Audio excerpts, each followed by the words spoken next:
Quarter জীবন ভালো নাকি বাড়িতে সবার সাথে থেকে আনন্দ ফুর্তি করা ওই জীবনটা ভালো, সেটাই তোমাদের সাথে আজকে শেয়ার করব। Good morning everyone. আজকে হচ্ছে বৃহস্পতিবার আর এখন কিন্তু ভোর 4:30 বাজে। হ্যাঁ, আমি কিন্তু বেশ অনেক টাইম আগেই উঠেছি 4টের সময়। কেন কি হাজব্যান্ডের আজকে এসিপ ডিউটি আছে, মানে এই যে এক্ষুনি বার হয়ে যাবে 4:30 সময়। তো সেই কারণে উঠে ওকে একটু চাউমিন বানিয়ে দিলাম, ও এখন নিয়ে ডিউটিতে চলে যাবে আর আমি একটু আবার ঘুমিয়ে পড়বো। আর দেখো এখন কিন্তু প্রায় 6:20, প্রায় কি 6:25 বেজে গেছে। আর কালকে জামা কাপড় দেখো কত, ঠিক আছে। আর এইদিকেও আছে দেখো, সব ভিজা, যেহেতু এখন মেঘলা মেঘলা ওয়েদার। আর এখন জানো তো ঝিরিঝিরি বৃষ্টি পড়ছে বাইরে। তো একটু হাঁটতে বাড়িয়েছিলাম, 2 পাক দিয়েছি বাস, ভালোই জোরে জোরে মানে ঝিরিঝিরি বৃষ্টি শুরু হয়ে গেছে। আর 1 পাক তো এমনি ভিজে ভিজে হেঁটেছি, তো চলে এসেছি। আর এখন একটু ঘরের কাজকর্ম করবো। পাপা তো ঘরে চলে গেল ডিউটিতে, দেখতেই পেলে। এই যে এই সমস্ত জামা কাপড় যা যা দেখছো, এই যে এই সমস্ত জামা কাপড়, এই সব এখন ঘরের মধ্যে দেবো। মানে যে কটা বাইরের দিকে দড়ি করা আছে, এই কটা ঘরে দেবো। আর যেগুলো ওই যে ভেতরে আছে পেছনে, ওই যে ভেতরে আছে ওইগুলো ওখানেই থাকবে। তো চলো তারপরে ঘর দৌড়টা ঝাড়ু লাগিয়ে মুছে টুছে নিই। আর কাল রাতের বেডশিট রয়েছে, সেই সমস্ত ভিজিয়ে দেবো। এত জামা কাপড় দেখছো তবুও ভেজাবো, নয়তো না একসাথে কাচতে ভীষণ কষ্ট হয়ে যায়। তো চলো তোমরা।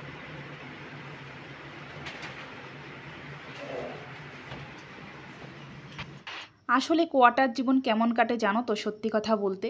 দেখো, কোয়ার্টার জীবন, তুমি যদি কোয়ার্টারে থাকো তাহলে তুমি তোমার হাজব্যান্ডের সাথে থাকতে পারছো, যদি বাচ্চা থাকে বাচ্চা সাথে হাজব্যান্ডের সবার সাথে থাকতে পারছো, ঠিক আছে। আর যদি বাড়িতে থাকো তাহলে বাড়ি থাকলে কি অসুবিধা হয়, তুমি হাজব্যান্ডের সাথে থাকতে পারছো না। ওখানেই কিন্তু সব থেকে মানে কষ্টের একটা ব্যাপার, যেহেতু তোমার হাজব্যান্ডের বাইরে বাইরে থাকতে হবে। তো ওই কারণে ভীষণ কষ্ট হয় বাড়িতে থাকা। আর কোয়ার্টারের জীবনটা কেমন, কোয়ার্টারের জীবন তোমার হাজব্যান্ডের সাথে থাকতে পারছো, বাচ্চা থাকছে, ঠিক আছে। কিন্তু কোনো অনুষ্ঠান আসলে না ভীষণ বাড়ির কথা তখন মনে পড়ে। তখন মনে হয় যে বাড়িতে থাকলেই হয়তো ভালো হতো, সবার সাথে থাকতে পারতাম, কোনো অনুষ্ঠান দেখতে পারতাম, ঘুরতে পারতাম। কিন্তু কি বলো তো, সেই অনুষ্ঠান বা কোনো কিছু সেটা 1 দিন বা 2 দিনের জন্য, তারপরে কিন্তু তোমার যেমন তেমনই হয়ে যাবে। আর আমার মতে কোয়ার্টারে থেকে যদি অনুষ্ঠান নাও দেখা যায় তবুও ভালো। কেন কি হাজব্যান্ডের সাথে থাকতে পারছো, একটা চিন্তা ফ্রি, ওকে দেখতে পাচ্ছো। তো এই হচ্ছে ব্যাপার। আর কোয়ার্টারের জীবনটা ঠিক আছে মোটামুটি, হয়তো ঘরবন্দি জীবন, তোমরা দেখতেই পাচ্ছ আমার ব্লগে, ঘরবন্দি জীবন, কোথাও যেতে পারি না, কিচ্ছু না, ঘরের মধ্যেই দেখো রান্না খাওয়া এই কাজকর্ম। তো এই কারণে কোয়ার্টার জীবনটাই ভালো, যে চলো সবাই একসাথে আছি। তো যাই হোক, ওইদিকে কিন্তু সকালে জামাকাপড় ভিজিয়ে দিয়েছিলাম, সেইগুলো কাচা ধোয়া করে আমি কিন্তু স্নান করে চলে এসেছি। আর কাল রাতে চিকেন বানিয়েছিলাম, তোমরা দেখেছিলে। তো চিকেন থেকে গেছিলো, আমরা চিকেন আর রুটি দিয়ে খাবো। আর হাজব্যান্ডকে তো সকালে চাউমিন বানিয়ে দিয়েছি, ওকে তো চিকেন ওই সকালবেলা দেবো না, চাউমিন বানিয়ে দিয়েছি, ও চাউমিন নিয়ে গেছে। গুড ইভিনিং সবাইকে। আর এখন কিন্তু প্রায় 7টা বেজে গেছে, আর আমাকে রেডি হওয়া দেখছো। তো আমি এখন একটু বাইরে যাব, কিছু কেনাকাটার আছে, ভাবছি একটু মলে যাব। তো দেখি কোথায় যাই, মলে যাই বা কি দোকানে যাই, দেখি, জানি না কোথায় যাব।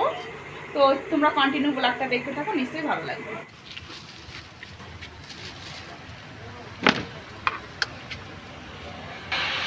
আসলে কি বলো তো, মলে যাব বলে এসেছিলাম, আর আমার ভাগ্যটা এতটাই খারাপ।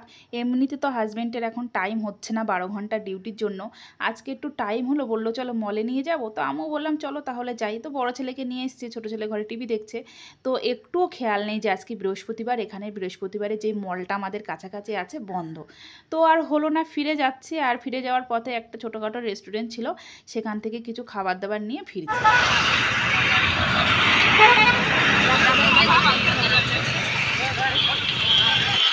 তো তারপরে অর্ধেকটা আসার পথে দেখি সবজি আছে, তো ভাবলাম চলো কিছুটা সবজিও নিয়ে নিই। কেন কি সবজি তো সবসময়ই দরকার পড়ে বলো, তো থাকতেও একটু নিয়ে যাওয়া ভালো, কেননা এদের যখন তখন ও ডিউটি পড়ে যায়, টাইম হয় না। তো কি আর বলবো, মলে আর যাওয়া হলো না, ওই সবজি আর রেস্টুরেন্ট থেকে কিছু খাবার নিয়েছি, সেটা নিয়েই বাড়ি ফিরতে হচ্ছে। তো চলো। আর এইদিকে দেখো, রেস্টুরেন্ট থেকে আসলে তোমার কড়াই পনির নিয়ে এসেছি। আর বড় ছেলে গেছিলো, বলছিল একটু বিরিয়ানি খাবে, তো ওর জন্য 1 প্যাকেট বিরিয়ানি নিয়েছি, 2 ছেলের হয়ে যাবে। আর আমরা লুচি দিয়ে আর তোমার ওই কড়াই পনির নিয়েছি, সেটা দিয়ে খাওয়া হবে রাতে। আর এমনিতে ভেবেছিলাম যে মলে যাচ্ছি, মল থেকে আসার পথে তোমার একটু কড়াই পনির নিয়ে আসবো আর লুচি বানাবো। তো সেই কারণে কিন্তু আমি ময়দাটা মেখেই গিয়েছিলাম বিকালে। আর কিন্তু এই যে ভাগ্যচক্র আমার খারাপ, আজকে বৃহস্পতিবার একটু খেয়াল নেই, ঘুরে টুরে চলে আসতে হলো। কিন্তু যেতে হবেই মলে, আবারও দেখি আবার কবে টাইম হয়। কালকে যদি টাইম হয় তাহলে আবার যাব। তো চলো এখন ফটাফট করে লুচি টুচি বানিয়ে নিই।